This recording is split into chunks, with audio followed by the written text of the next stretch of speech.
Bebas berpendapat adalah kebebasan dalam berbicara dan berpendapat tanpa ada batasannya. Kebebasan berpendapat juga akan menciptakan masyarakat yang demokratis. Pendapat tidak hanya disampaikan secara lisan, tetapi juga dapat disampaikan secara tertulis.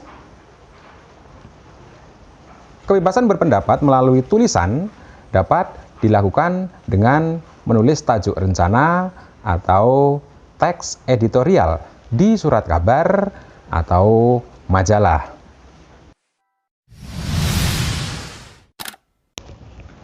Assalamualaikum warahmatullahi wabarakatuh.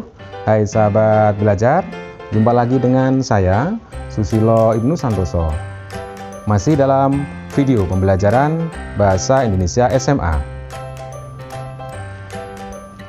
Kali ini kita akan membahas materi pelajaran Bahasa Indonesia kelas 12 semester Gasal, yaitu pengertian, ciri-ciri, dan sifat teks editorial.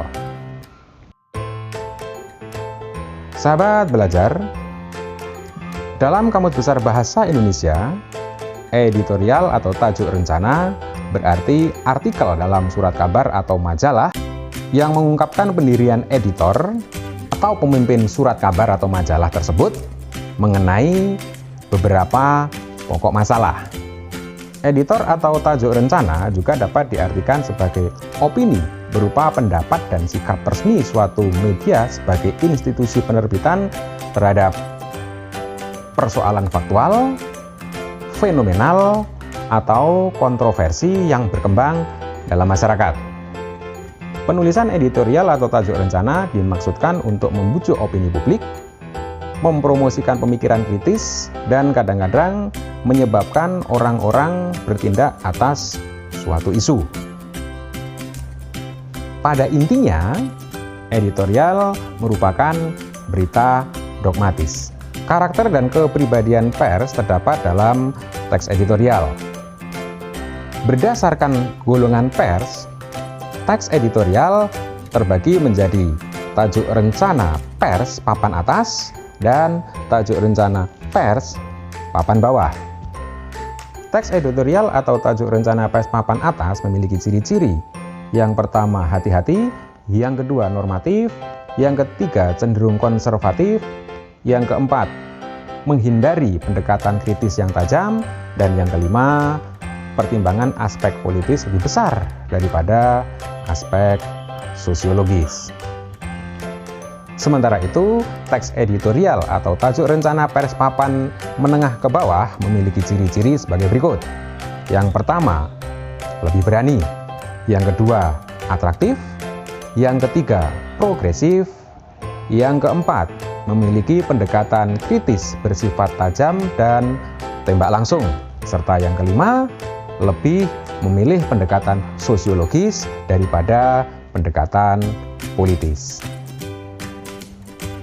Teks editorial atau tajuk rencana memiliki beberapa sifat.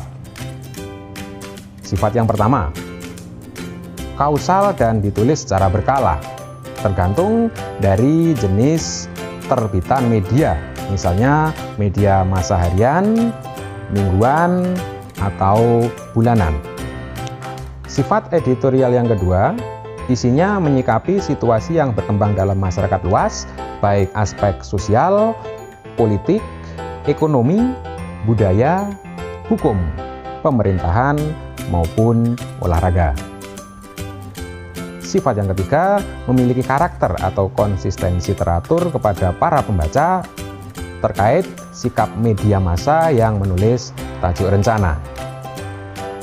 Dan sifat yang keempat, terkait dengan kebijakan media bersangkutan. Setiap media mempunyai perbedaan iklim tumbuh dan berkembang dalam kepentingan beragam yang menaungi media tersebut.